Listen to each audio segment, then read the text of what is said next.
In the darkness, Moses, Ramesses, you grew up together, close as brothers. Keep each other safe. Always. in the swirling, You know something's wrong. You've always felt it. Your parents never told you the truth. What truth? The year of your birth, there was a prophecy that our leader would be born to liberate us. That leader is you, Moses. Okay.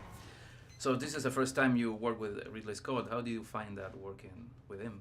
Ridley's fantastic. You know, I'd met him a number of years back and said, let's find something. And Ridley makes these huge films, but he makes them quickly. And so there's this great excitement and great momentum to it. And he's somebody who, he deals in images. He's a real artist. I mean, you know, as soon as we would have any time free, he'd be painting.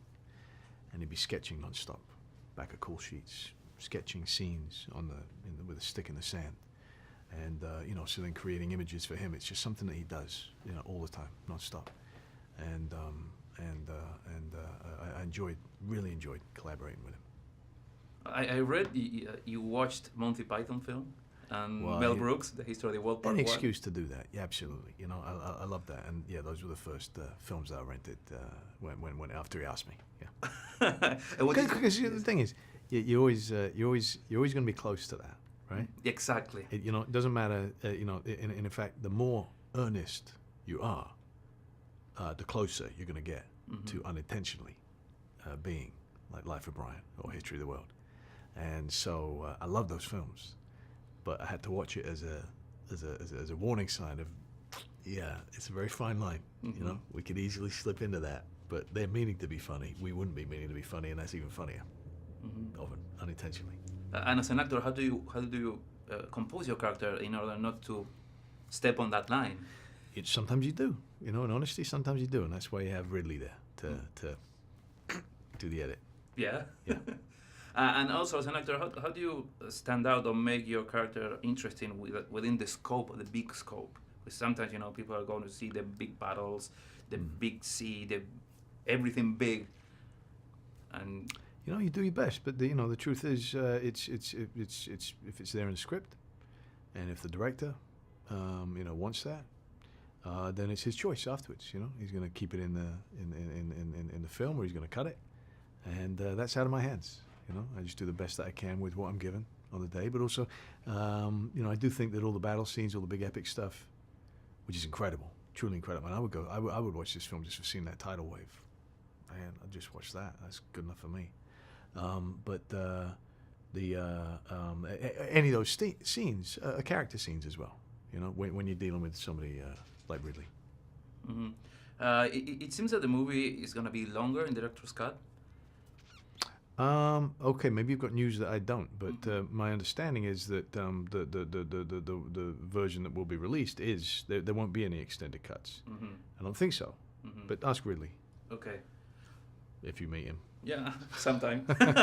And also, the character is very interesting because the movie tries to based on reality instead of religion/fantasy. So is that how you prepare Moses?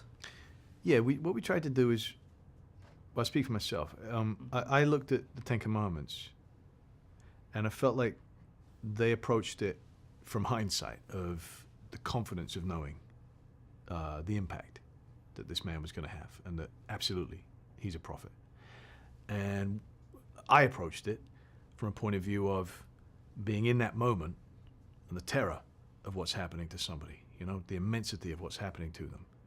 And not knowing that history will give all of the confidence into believing that he's a prophet, all of the doubting, and Moses was known for that. He didn't want to take the job initially. He would say to God, "No, it's not me, it's not for me." So all of that doubt. So we wanted to approach it without any knowledge of hindsight for the film, which I think is a more exciting way to approach it.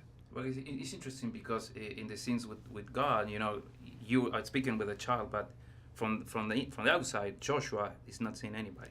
Right. So that's an interesting line to dwell upon. Right. Yeah. Yeah. There's so many things that are fascinating about the story about Moses himself, and wonderful visual opportunities for Ridley. Okay, thank you very much. Follow me and you will be free! We're going to recapture 400,000 slaves. We're not recapturing anyone. There is a sea ahead and an army behind! Ready yourselves!